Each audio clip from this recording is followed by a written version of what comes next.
जब आप कोई रिसर्च करेंगे तो अपने आर्ग्यूमेंट को प्रूव करने के लिए आपके पास कुछ डेटा होने चाहिए, कुछ साक्ष्य होने चाहिए, कुछ तथ्य होने चाहिए, जिसके बेसिस पे आप ये डिसाइड कर सकेंगे कि वाकई में जो रिसर्च है ये ऑथेंटिक है कि नहीं है। मतलब देखिए, डाटा का बहुत बड़ा रोल होता है।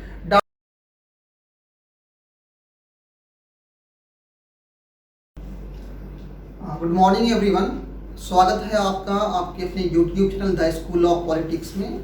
आज की क्लास और क्लास से बिल्कुल अलग है। क्योंकि हम आज पेपर 1 के में रिसर्च एप्टीट्यूड, अनुसंधान अभिक्षमता या अनुसंधान अभिरुचि के बारे में हम इस क्लास में बात करने वाले हैं।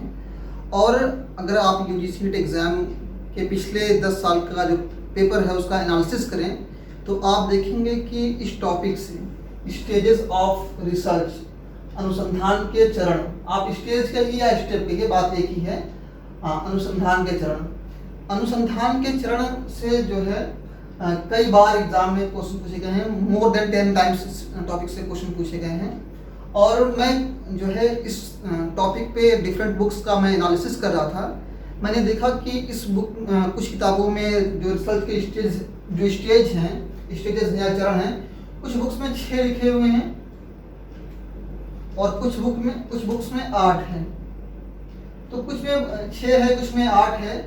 तो इससे फर्क नहीं पड़ता कि किन किताबों में 6 लिखे हैं, किन किताबों में 8 लिखे हैं। आपको गिनती नहीं गिननी है। आप एक रिसर्चर हैं, आगे आप नेट के लिए एग्ज़ाम अभी दे रहे हैं, आगे आप पीएचडी करेंगे, नेट जेआरएफ के लिए अटेम्प्ट करेंगे, हायर एजुकेशन में आएंगे, तो आपको गिनती नहीं गिननी है। आपको उस कॉन्सेप्ट को समझना है कि आमतौर पे जब एक रिसर्चर रिसर्च को कंडक्ट करता है तो वो एक प्रोसेस को फॉलो करता है, एक प्रक्रिया का अनुसरण करता है, और रिसर्च के कुछ ऑब्जेक्टिव्स होते हैं और उस ऑब्जेक्टिव को एक टाइम के अंदर अचीव करना होता है। इसलिए ज़रूरी है कि रिसर्च को एक सिस्टमैटिक तरीके से कंडक्ट किया जाए, और उसी सिस्टमैटिक तरीके को हम स्टेप ऑफ रिसर्च कहते हैं। तो स्टेप ऑफ रिसर्च में सबसे पहली जो चीज़ है कि आपको इस बात को आइडेंटिफाई करना है, आपको कि किस टॉपिक पे आपको रिसर्च करना है, उस प्रॉब्लम को आइडेंटिफाई करना है, और आप इन चीज़ों को मेमोराइज कर सकें, उसको सही तरीके से याद कर सकें। ये जो स्टेजेस हैं, जो प्रोसेस है, जो स्टेप्स हैं, ये ऊपर नीचे ना हो कभी इसके क्रम को लेकर के, क्योंकि जो एग्ज़ाम में क्वेश्चन पूछे जा रहे हैं वो इसके क्रम से पूछे जा रहे हैं कि इसके जो स्टेज हैं उसको आपको ऑर्गेनाइज करना है सिस्टमैटिक तरीके से। तो आमतौर पर जैसे कि आपने किसी कॉन्सेप्ट को पढ़ा तो उसको ऑर्गेनाइज करने में थोड़ी सी दिक्कत होती है।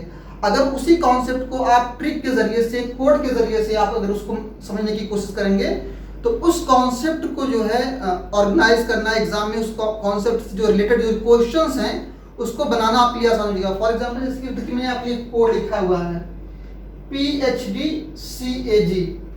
ये PhD क्या है और CAG क्या है, बहुत आसान कोड है, इसको आप आसानी से याद कर लेते हैं। अगर आपने इतना याद कर लिया, आपने PhD और CAG मतलब PhD और CAG इसको कह सकते हैं, अगर आपने इसको याद कर लिया तो आप जो है रिसर्च के स्टेज को समझ गए, आपने मेमोराइज कर लिया। आइए इस कोड को हम डिकोड करते हैं। सबसे पहले क्या होता है कि आप जब भी किसी टॉपिक पर रिसर्च करते हैं तो उस टॉपिक को आप डिफाइन, मतलब आप ये देखते हैं, ये समझने की कोशिश करते हैं कि आपको किस टॉपिक पर रिसर्च करना है। मतलब उस टॉपिक का आप सिलेक्शन करते हैं, उस टॉपिक को या उस प्रॉब्लम को आइडेंटिफाई करने की आप कोशिश करते हैं। तो पहला स्टेज क्या है कि प्रॉब्लम, P फॉर प्रॉब्लम। आपको क्या करना है, आपको सिलेक्शन करना है। क्या करना है, आपको सिलेक्शन करना है या आइडेंटिफिकेशन करना है, मतलब पहचान करनी है किस चीज की, प्रॉब्लम की। मतलब जिस समस्या पे, जिस टॉपिक पे आप रिसर्च करेंगे उसको आपको आइडेंटिफाई करना है, उसकी पहचान करनी है कि किस विषय पे आप जो है अपनी रिसर्च को कंडक्ट करेंगे। जो दूसरा स्टेज है आमतौर पे जो है इस प्रोसेस में, यहाँ पे आप देखिए H का मतलब क्या, हाइपोथेसिस। H का मतलब हाइपोथेसिस।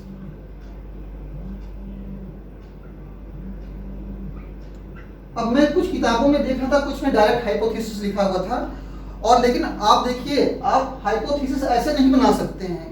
आपको किसी भी कॉन्सेप्ट को या किसी भी प्रॉब्लम को लेकर के अगर आप कोई परिकल्पना बनाते हैं, कोई हाइपोथेसिस बनाते हैं, तो उसके लिए ज़रूरी है कि इसके बीच का एक स्टेज आपको फॉलो करना पड़ेगा, जिसको हम क्या कहते हैं, रिव्यू ऑफ लिटरेचर।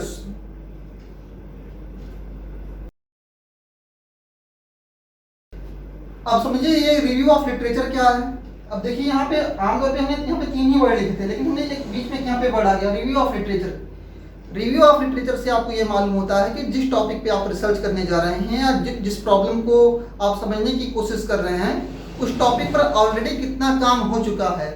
और रिव्यू ऑफ लिटरेचर का से ये भी आप तय करते हैं कि जिस टॉपिक पे आप रिसर्च कर रहे हैं या जिस प्रॉब्लम का अपनी रिसर्च के जरिए से आप सॉल्यूशन ढूंढ रहे हैं, उससे ये भी मालूम होता है रिव्यू ऑफ लिटरेचर से कि इस टॉपिक पर अभी तक कितने काम हो चुके हैं और इस टॉपिक पे कितना लिटरेचर मौजूद है, अवेलेबल है। तो जो एक तरह से आप देखें कि इस प्रोसेस के अंदर एक प्रोसेस और इंक्लूड है। हाइपोथेसिस आमतौर पे क्या होती है? हाइपोथेसिस क्या है कि किसी भी प्रॉब्लम का एक संभावित समाधान है। कह सकते हैं कि एक संभावित क्या है समाधान है, मतलब क्या कि आपने एक एजम्पशन बनाया कि इस प्रॉब्लम का एक सॉल्यूशन हो सकता है। फॉर एग्जांपल जैसे कि आप सपोज कि आप आमतौर पे हाइपोथेसिस में आप क्या करते हैं? आमतौर पे हाइपोथेसिस में आप क्या करते हैं कि दो वेरिएबल्स के बीच में क्या संबंध है, क्या कनेक्शन है, उसको आप देखने और समझने की कोशिश करते हैं। फॉर एग्जांपल जैसे कि हम दो वेरिएबल्स ले लेते हैं, एक हमारा हो गया अनएम्प्लॉयमेंट, इसको हम बेरोजगारी कह सकते हैं, और पहला एक वेरिएबल हो गया, एक चर हो गया हमारा, और दूसरा हो गया क्राइम। हम ये समझने की कोशिश करते हैं कि बेरोजगारी में और अपराध में क्या कनेक्शन है। क्या ऐसा है क्या कि बेरोजगारी बढ़ती है तो क्राइम बढ़ता है, या क्राइम बढ़ता है तो बेरोजगारी बढ़ती है? तो ये दो अलग अलग वेरिएबल्स हैं, दो चर से, इसके बीच का जो कनेक्शन है इसको हम समझने की कोशिश करते हैं। तो एक कंडीशन ये हो सकती है कि हाँ एक डायरेक्ट रिलेशन है कि अपराध जब बेरोजगारी बढ़ती है तो जो है क्राइम बढ़ता है। दूसरा ये भी हो सकता है कि नहीं, ऐसा कोई इसके बीच में डायरेक्ट रिलेशन नहीं है। ऐसा नहीं है कि एम्प्लॉयमेंट मतलब क्या है, एम्प्लॉयमेंट अगर घटेगा यहाँ पे अनएम्प्लॉयमेंट होगी, अगर बेरोजगारी होगी तो फिर क्या होगा कि अपराध बढ़ेगा। तो एक संभावित समाधान है, मतलब किसी भी समस्या का, किसी भी प्रॉब्लम का एक संभावित समाधान। कोई जरूरी नहीं कि इसके बीच में कोई रिलेशन हो ही, वो तो आगे जब हम रिसर्च करेंगे, जब डाटा कलेक्ट करेंगे, उसके बाद में जो है हमें चीजें मालूम होगी कि इन दो वेरिएबल्स के बीच में, इन दो चरों के बीच में कोई रिलेशन, कोई कनेक्शन है या नहीं है।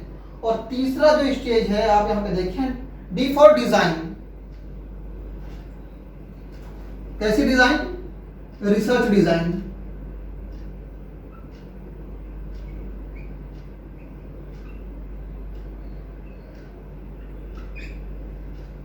रिसर्च डिजाइन का मतलब क्या कि रिसर्च डिजाइन या डिजाइन ऑफ रिसर्च का मतलब ये कि आप इस प्रोसेस में, इस स्टेज पे आप ये करते हैं कि आप ये देखते हैं कि हमें अपने रिसर्च को कंडक्ट करने के लिए किस तरीके की पद्धति को, किस तरीके के मेथडोलॉजी को अपनाना पड़ेगा। मतलब रिसर्च डिजाइन या रिसर्च मेथडोलॉजी भी आप कह सकते हैं कि जो आप रिसर्च करने जा रहे हैं वो कैसी होगी। मतलब आप कह सकते हैं कि एक्सपेरिमेंटल रिसर्च करने जा रहे हैं, डिस्क्रिप्टिव रिसर्च करने जा रहे हैं, कंपैरेटिव रिसर्च करने जा रहे हैं, किस तरीके की आप रिसर्च करने जा रहे हैं। आपका जो अप्रोच होगा कैसा होगा, आप उसमें इंडक्टिव मेथड का इस्तेमाल करेंगे या डिडक्टिव मेथड का इस्तेमाल करेंगे, ये सारी चीज़ें।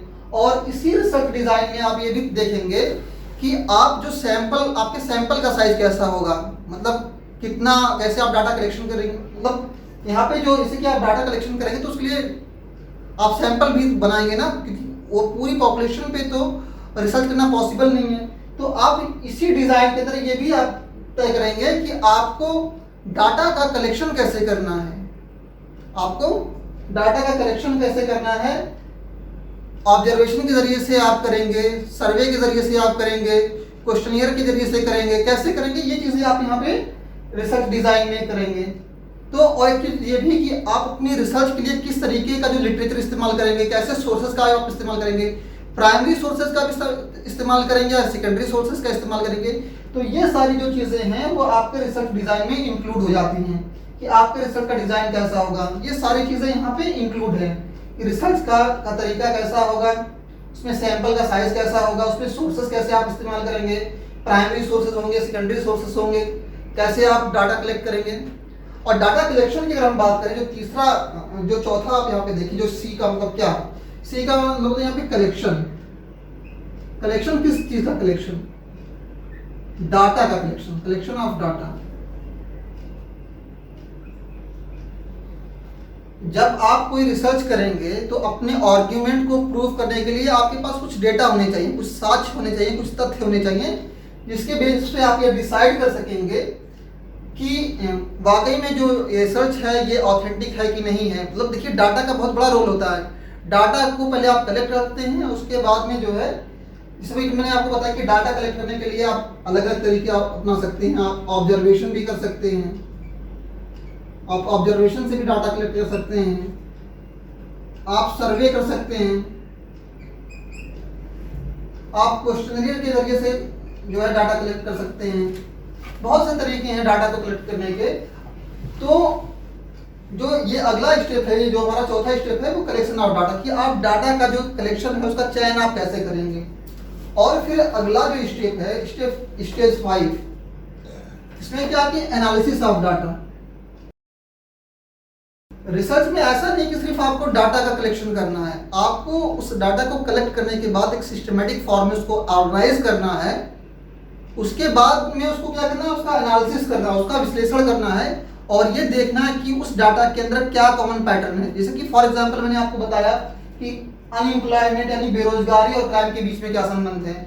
या एक एग्जांपल और रख सकते हैं कि एक सपोज कि हम रिसर्च कर रहे हैं कि एक बैट्समैन की परफॉर्मेंस पे स्ट्रेस जो दबाव है उसका कितना असर पड़ता है। तो ये जो डाटा कलेक्शन का जो प्रोसेस है, इसमें हम चीज़ों को समझने की कोशिश करते हैं। मैथमेटिकल प्रोसीजर यहाँ पे अपनाते हैं, जो गणितीय पद्धति है, जैसे कि स्टैटिक्स का हम इस्तेमाल करते हैं। जो मीन मीडियम मोड है उसको हम यहाँ पे जो है, इन चीज़ों को आप जो है अप्लाई करके देखते हैं इस डाटा के ऊपर में कि इसके अंदर कोई कॉमन पैटर्न है कि नहीं पैटर्न है, कोई चीज़ें यहाँ से निकल करके आ रही हैं कि नहीं निकल के आ रही हैं। फॉर एग्जाम्पल जैसे कि मैंने अभी बेरोजगारी और क्राइम का मैंने वो किया, ठीक है, कि इसके बीच में क्या रिलेशन है।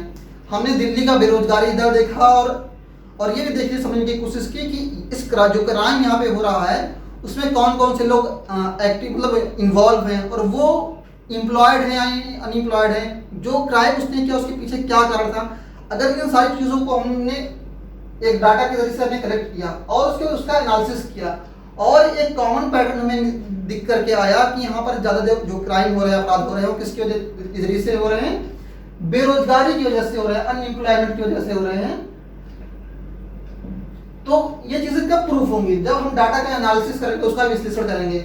अगर हम डाटा का विश्लेषण कर रहे हैं और यहाँ हम देख रहे हैं, अगर यहाँ ये चीजें निकल के आ रही हैं कि बेरोजगारी के बीच में, अनएम्प्लॉयमेंट के बीच में और क्राइम के बीच में डायरेक्ट रिलेशन है, तो वहां पे फिर हम एक कॉमन पैटर्न मतलब एक जनरलाइजेशन करेंगे, ठीक है ना, जी फॉर जनरलाइजेशन, मतलब सामान्यीकरण करेंगे। हम ये बताने की कोशिश करेंगे, यहाँ पे एक सामान्यीकरण करेंगे कि क्राइम के बीच में और बेरोजगारी के बीच में डायरेक्ट रिलेशन है।